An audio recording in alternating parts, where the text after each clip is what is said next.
Hate. We are trapped within the darkest holes of our mind. We can't wait to be free. My name is Jason Beckett. I'm a 17-year-old senior and the only child of Julie and Ryan Beckett. My family is an on-the-road kind of family due to constant job openings given to my father. My father became a pharmacist at the local CVS. Mom just stayed at home while my dad is away. Due to my family constantly moving, I never really made friends, nor do I plan on making any. It's not like I ever needed any friends. We moved to 15 Windham Avenue in an aqua blue house in Mandan, North Dakota. It's not much like the other houses with their fancy lawns and house decorations. I could care less what anyone thinks about us. If we're poor, rich, middle class, we all leave anyway. When I was a child, I got in a huge fight with 3 teenagers who, to what I thought, were trying to kill me. I don't know why they wanted me dead. Maybe it's because they were in a gang. It was in the middle of the street, and the fight was more of me protecting myself after being threatened by them and sworn at. I was shoved backwards, and I began to lose my balance. I fell and landed headfirst onto the sidewalk pavement.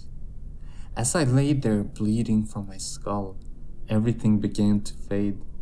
I noticed the 3 teenagers rush over to me, and as I did, I saw someone behind them. Then I blacked out.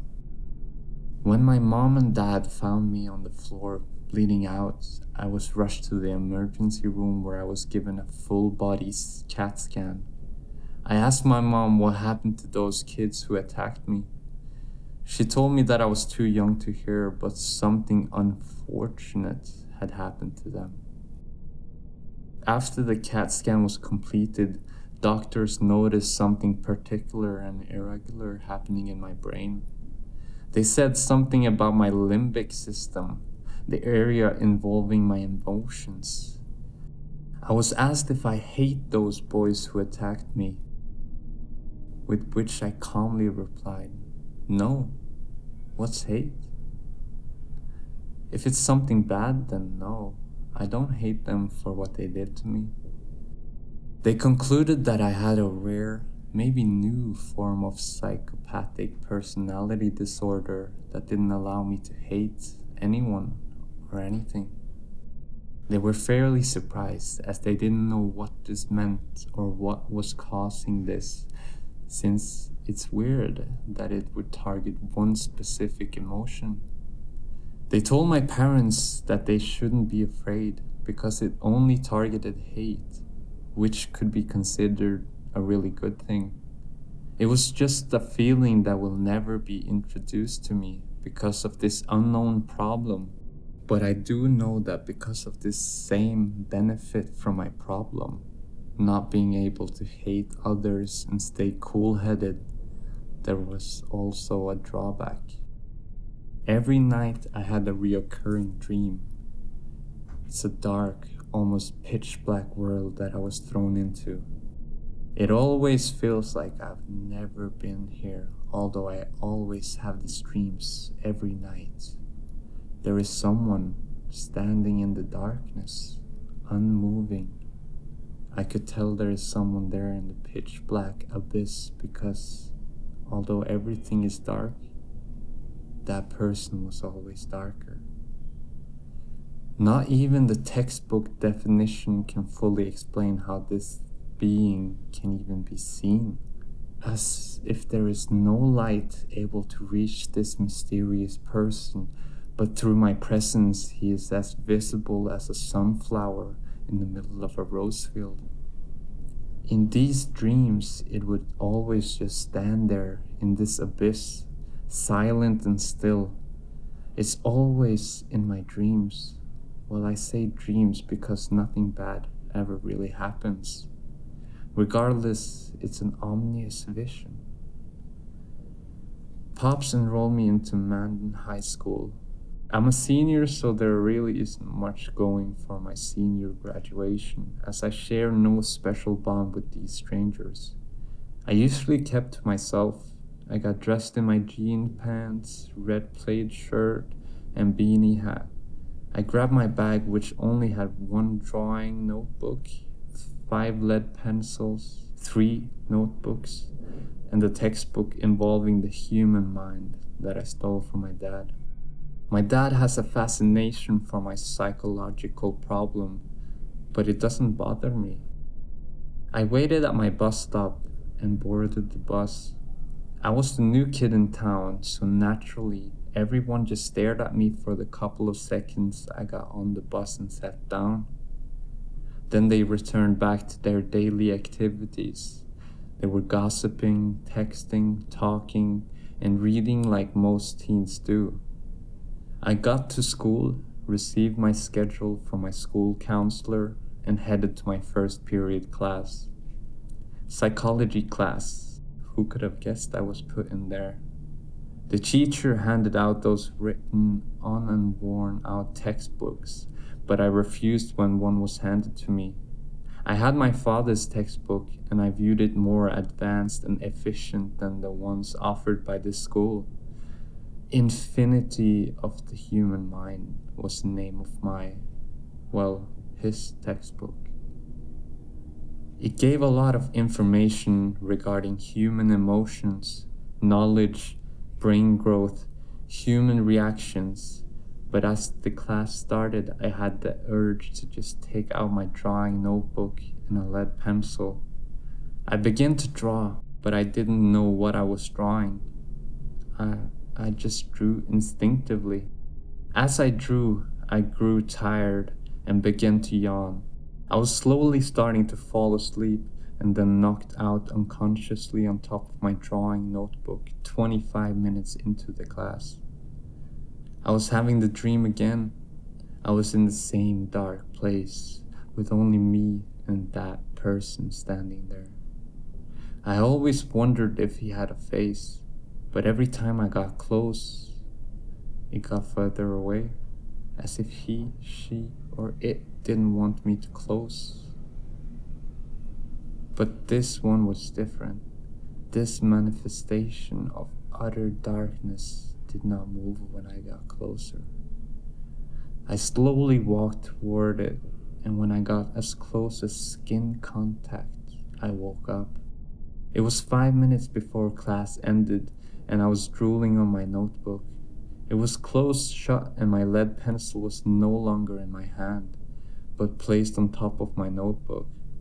The lead pencil looked worn out as the eraser was completely gone and the tip seemed burnt from use. I shook the lead pencil and I heard nothing. Nothing at all. All the lead was gone. Maybe someone stole all the lead? I didn't know or care. I could always get more.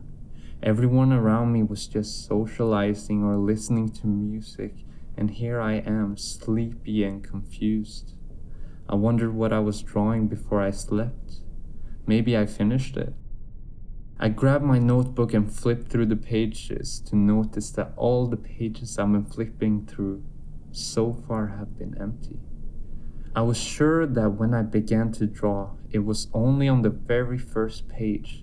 I would never start anywhere but the first page of a new notebook. Once I reached the last page, I dropped my notebook. My eyes widened from a sleepy gaze to that of a frightened child.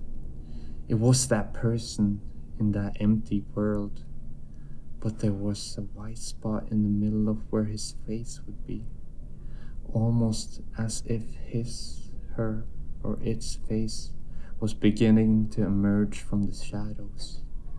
The bell rang and psychology class was over. I quickly snapped out of it and slammed the notebook shut and continued to my next class. The image still burned into my psyche and pulsating strangely as if there's something I miss, want, need, but I can't have. The school day was over and I no longer felt drowsy and sleepy. I headed home and that was that. Nothing else happened. I told my parents when I arrived home what had happened to me at school and what I saw.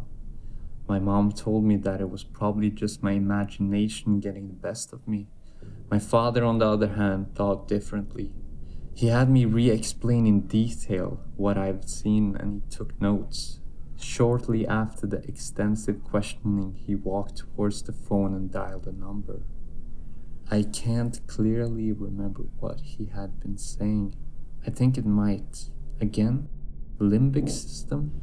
The 3 kids? Today? I didn't stick around and just headed to my room, since it was already 10 p.m. by the time he finished his constant questioning. As I headed to bed, I questioned if I would really have the dream again after the whole ordeal at school. I always have these dreams as if they were a daily routine. Well, they are to me. So I decided just to shut my eyes and fall asleep. Strangely enough, I didn't have that dream again, like every other night. Instead, I woke up having no dream or consciousness of what I dreamt about. It was as if I closed my eyes and then opened them to the dawn of tomorrow. To be honest, I was relieved, strangely. I felt like my life was going to take a turn for the better and things would finally change. 2 months had passed since what happened in psychology class, and I still don't have any dreams that relate to that event or in general. I've already read my dad's book 5 times and I learned a lot from it. One part in particular always caught my attention. The psychology of emotion is closely linked to arousal of the nervous system, with various states and strengths of arousal relating, apparently to particular emotions. Although those acting primarily on emotion may seem as if they are not thinking, cognition is an important aspect of emotion, particularly the interpretation of events. Emotions are aroused in relation to certain events. Interesting. Regardless, I waited at my bus stop as usual. The same sunny yellow bus came driving by and stopped to pick me up. I boarded the bus and sat down, unfortunately next to Zach. Zach is the senior jock who had tendency of overshowing his dominance on others. I was no exception. He immediately told me to screw off and sit somewhere else, but there was nowhere else to go and in no condition am I getting off. I told him to deal with it and stop being such a meathead. He glared me down as if he had every motive to forcefully kick me off the bus. He shoved me off the seat. I immediately got up to plant myself back on the seat. He shoved me off again and cursed my name for the entire bus to hear. All eyes were on me. I didn't know what to do or say. Suddenly, something rushed into me. Something weird, evil, angry. I rushed off the bus floor and punched Zach straight in the face, seemingly as if I had broken his nose. The impact was so strong that his head whiplashed on the glass of the bus window, causing a crack to emerge. Zach's dirty blonde hair and red sports jacket plummeting onto the leather green seat. He was unconscious. I didn't know what I had done, but I felt glad that I did it. I turned to see everyone staring at me, and then I froze. I was completely petrified and in total shock for who I saw standing among the crowd. This thing was standing right by the bus driver. Before the driver got up to rush to Zach and me, it seemed like more of its face was manifesting from what had happened. The skin was pale white and only appeared on 1/4 of where its face should be. Only black empty holes was where its eyes should be, and in the center of his hole, a crimson red dot just faintly growing. Before I could even scream, I was pushed and pinned down by the bus driver. I was never the same after what happened that day. Just when I thought things would be different, I slipped out of consciousness and into its world. I'm no longer referring it as my dream world, but a dark world where it inhabits it and forever haunts me mentally and now in reality. It stood there again in the abyss, its faintly glowing eyes pinned straight on me. I don't know what it wanted, but I was angry for the fact that I had no control over anything. It was the entire thing's fault, all of it, every last ounce of what caused this or what has happened to me in my life, all the bad things, its fault. As I kept rummaging through all of these events being blamed toward it, a skin-like mask began growing on its face. A second eye emerged from that being. Both eyes are now fixated onto me, and it began to slowly move towards me. It was striding from left to right as if it had no sense of direction, and as it headed straight towards me, its head twisted and shook violently every step it took. All I knew was that I didn't want it near me.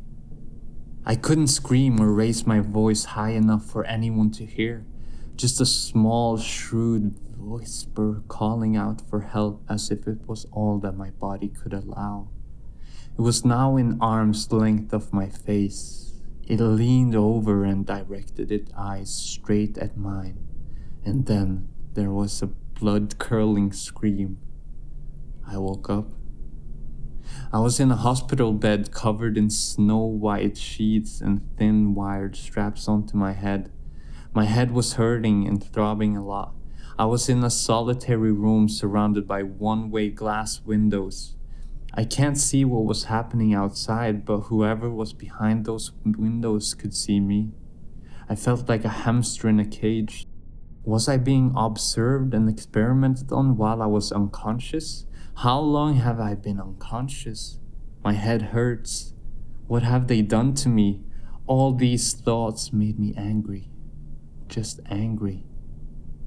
2 doctors and 3 guards entered through a nearly camouflaged glass door. I asked them who they are and what they wanted. They ignored me.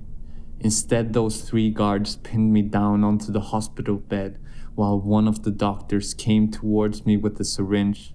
Are they trying to sedate me? I was scared. The same strange feeling rushed into me again, and in that very same rush, I saw the reflection of it on all of the one-way glass windows, standing there and mocking me.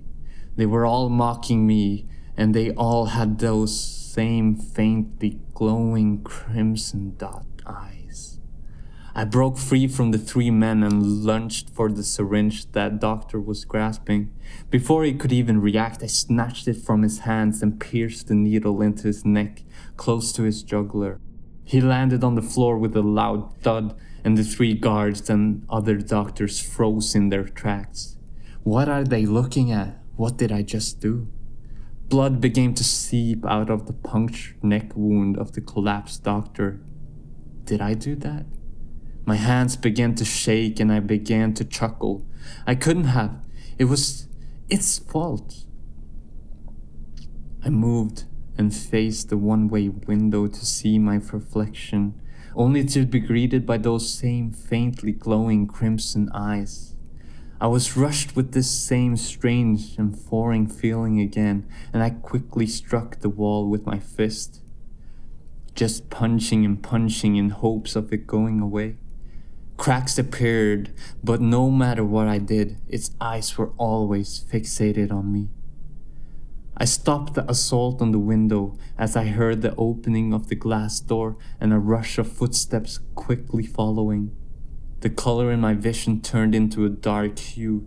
The white tilted floor my feet were planted on was now dark and gray, and the same casual hospital bed and its white fabric sheets were tainted with the very same darkness.